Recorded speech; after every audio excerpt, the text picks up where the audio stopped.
Le Tour du monde par les océans, c'est le Vendée Globe, la plus importante course en solitaire sans escale et sans assistance. Soutenu par la fondation de famille Sandoz dans le cadre du projet Rivage, le navigateur Bernard Stamm participe à cette course qui dure près de 3 mois. À bord de son voilier, Bernard traverse des écosystèmes marins et des zones climatiques peu fréquentées. C'est une occasion unique d'enrichir les connaissances de la communauté scientifique et de les partager avec le grand public. En collaboration avec Océanopolis Brest, Rivage vous invite à découvrir une autre actualité de cette course autour du monde.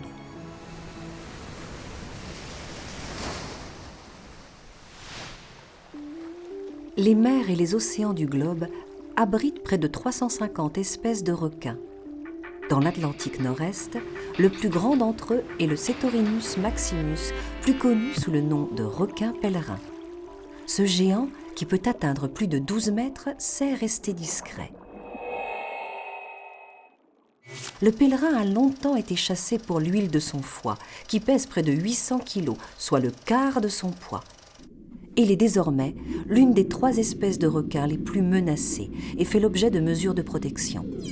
L'essentiel de son régime alimentaire se compose de minuscules crustacés planctoniques, les copépodes. En nageant lentement, la gueule ouverte, le pèlerin filtre l'eau à travers d'énormes fentes branchiales. Il s'agit donc d'un requin totalement inoffensif pour l'homme. Malgré des campagnes d'observation, ses déplacements, son âge de maturité et sa reproduction sont toujours assez méconnus.